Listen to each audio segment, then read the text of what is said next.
Hello, welcome to another video here. It is November 12th, the day after Remembrance Day here in Canada. That's a time to reflect on those who have served for us to reduce the quotient of tyranny in the world. I do have ancestors that have fought in World War One and World War Two, so I'd just like to take a moment to reflect on their service and the sacrifices that they have made. Moving into energy today, Olaf Scholz from Germany was doing some rounds, and he went over to, I think, into Vietnam, and there were some conversations with some of the energy connections. One specifically was with contracts going to India, and there's also uh, had some words from Xi Jinping. Now, Xi Jinping was reelected for another 5 years, making him one of the great leaders now in China.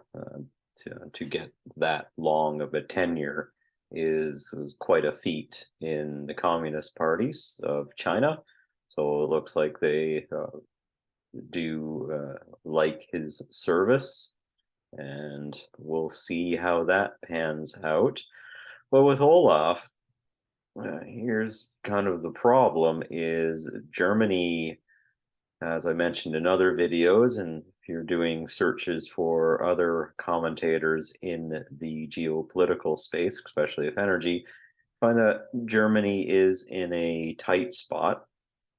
Does look like they have managed to fill up some of their reserves.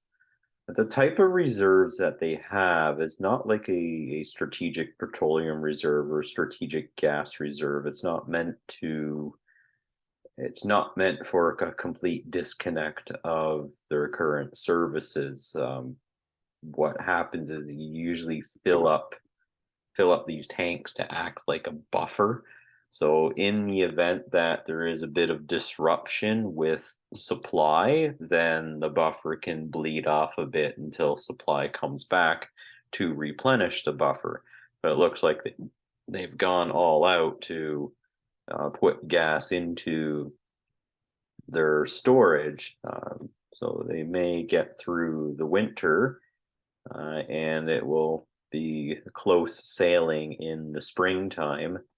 But after that, they're without them going hat in hand to Russia. I believe there's one of the Nord Stream pipes is still operational after the other lines were taken out of service. Kaboom, kaboom, kaboom. All Russia has to do is turn on the tap on that one. So that was an article that was going through that. That's a possibility. But the other thing that's going on is Germany's going through this point of nationalizing their energy providers. So a great way to move towards kind of a more communist type way of doing things is we'll nationalize the commanding heights of the economy. Commanding heights is like energy, transport, communications, and your industries that are providing your materials, not quite the manufactured goods, but between the primary industry of extracting the resource to refining and preparing the resource to that second stage. And there's nationalization talk on that.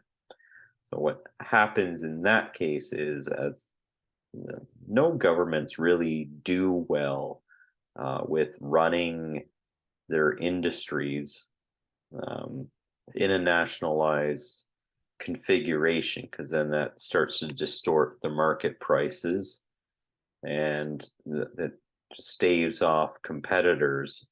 So when you talk about things like, okay, we're going to put gas cap or put energy price caps into play and then nationalize at the same time, you're actually manufacturing a crisis.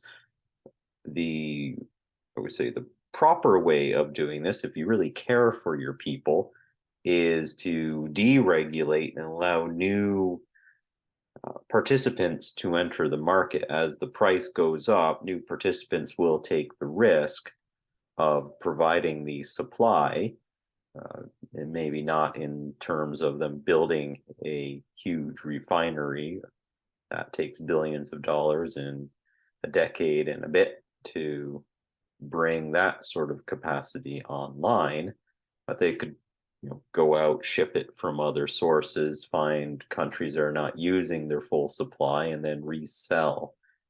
Of course, but then there's certain people that don't get their cut in it. So the Gazprom subsidiary in Germany, Cefe, if I have that pronounced correctly, now that Germany has taken it over, Cefe, according to a Bloomberg article from November 11th, said that the group is supposed to ship to India because they have contracts from 24 up to 2041 that they have to supply. Now, what was happening in Germany is because you have, with Nord Stream 1 and 2 being online, you have 110 billion cubic meters of gas per year coming in at a very low price, to which Germany can basically white label it and then sell it to other countries. So they made some deals with India, and now those deliveries are not coming through. There was I guess, I'm trying to figure out what's Olaf thinking here, because he did mention that India will not be under any sort of European sanction for it to pick up natural gas from Russia. And I think what's happening here is Germany, sorry, is completely beggared uh, in this. They went hat in hand to have some conversations with China about creating some deals with them, because now, with the deindustrialization of Germany, which some like BASF sending some of their industrial capacity over to China, China's now has cheap labor and now has access to cheap energy. Where China suffers is credit. So if you get good labor cheaply, and then you get good energy cheap, and then you get proper finances, you basically got the triple crown there to really ignite industrial capacity. And without that, uh, without all of those three pieces into play, then um, it's hard to get to a good export level. Export is important because you can then maintain your trade deficits, and in by maintaining your trade deficits in a positive way for your country, then like places like Russia, for example, is getting a lot of money in for the gas. They can then do things like reduce taxation to the citizens, for example, and then that can help boost uh, businesses within the country to build up. And then with a with no trade imbalance, then what happens is your gross domestic product and other signals can increase in a way that you get generation of prosperity with a low taxation footprint.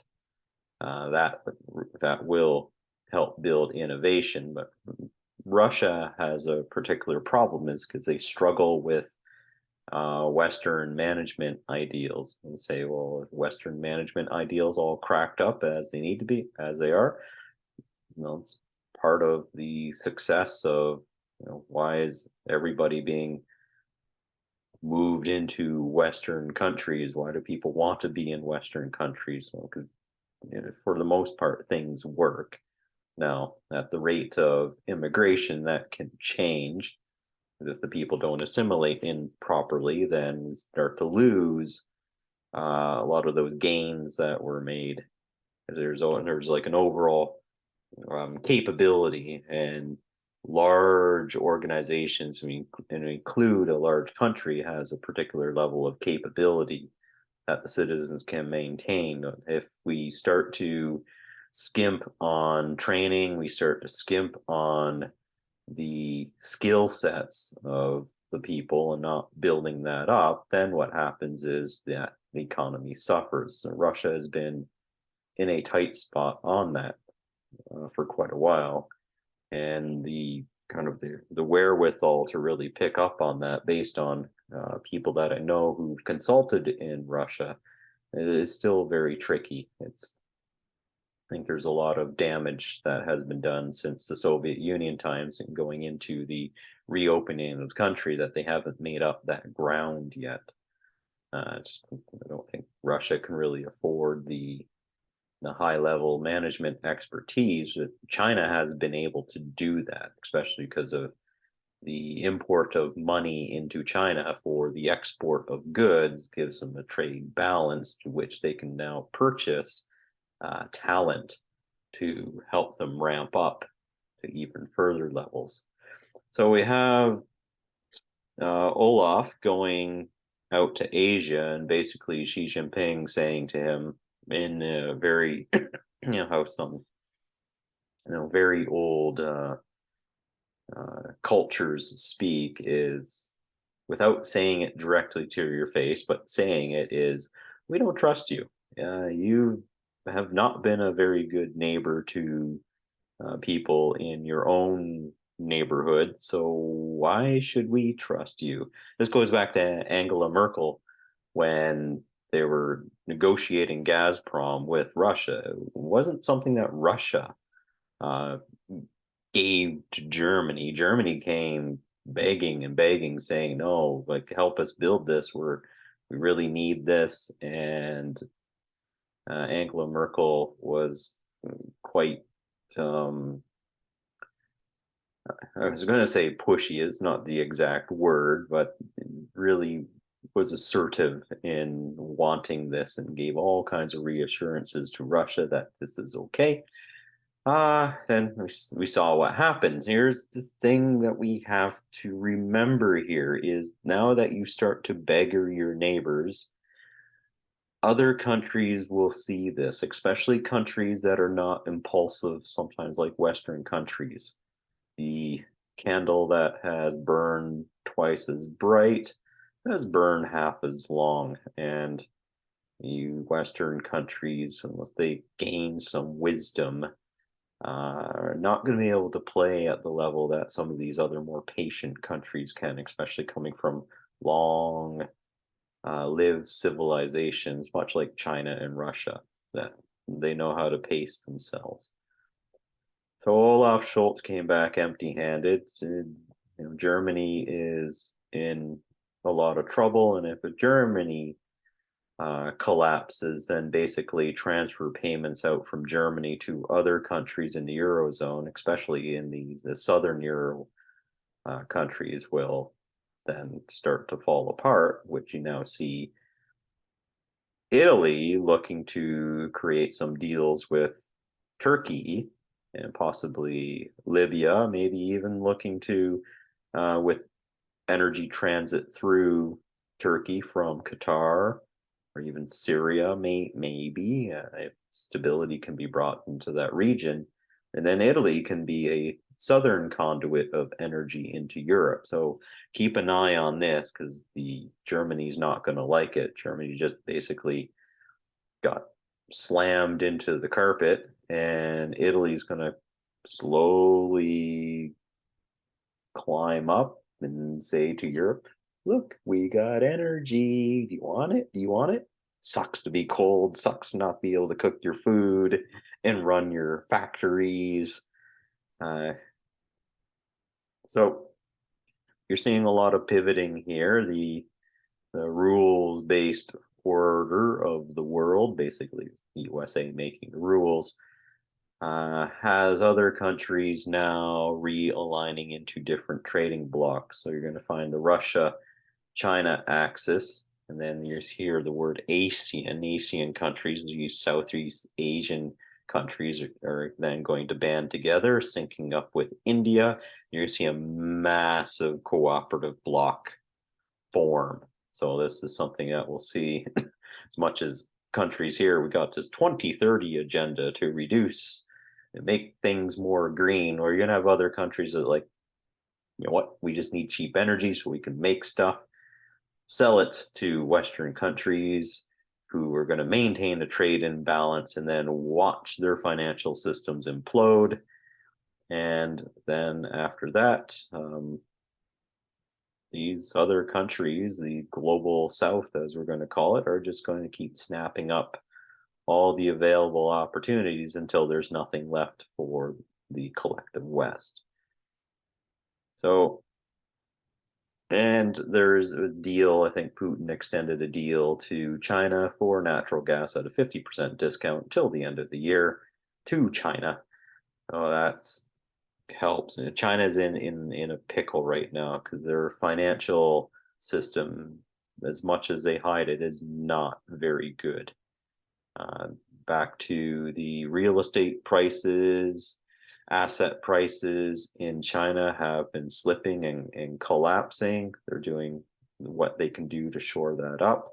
Again, you watch the financial conduits. They are quite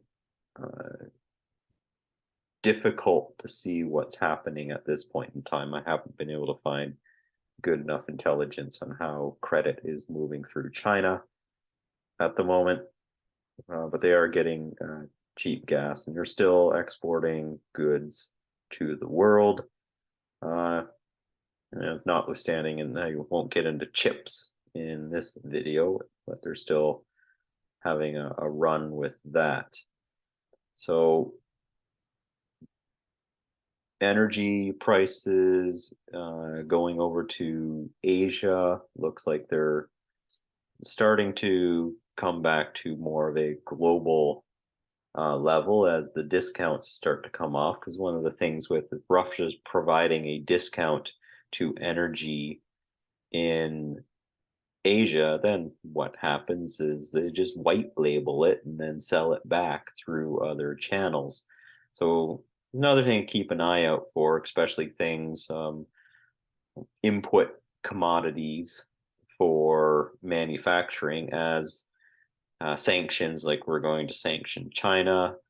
You see countries doing that, then what happens is the industries of the sanctioning country are going to look to sell to other players within the market. And this is a bit of a way to also help increase inflation for the purpose of, the idea or hypothesis here is if energy prices rise for particular energy types like coal, natural gas, and oil, then renewables start to become more of a thing. However broken that is, because it does cost a significant amount of capital and energy to produce renewables like wind and solar, and not all places benefit from that. So still high density energy from oil and natural gas is a significant benefit for those in the collective West. But of course, we need this green agenda to happen faster, and the faster it can push it and push more money into that, that means it's capitalizing these other political powers. It's all about politics. It's all about power. And if we can get, the idea is if you can get the capital flows away from fossil fuel industries, and those fossil fuel industries no longer can control the political dialogue. So one of the thoughts is that the Republican Party in the USA is connected to fossil fuels, well, it's fossil fuels and military industrial complex. If those can be stranglehold and pulled away, then that group will lose their power base. But it comes at the cost of higher prices to the citizenry. And in this case is if we don't get low energy prices, then what happens is we're spending more and more of our money on energy and we don't get to have nice things. If you don't have nice things, then you can become more disenfranchised. That allows you to become more subservient to autocratic powers. So just think about that. And if you want the nanny state to take care of you, heaven forbid, just look at the 20th century and what has happened there with communism. It doesn't end well. Okay, I'm getting into a coughing fit. I'm going to end it here.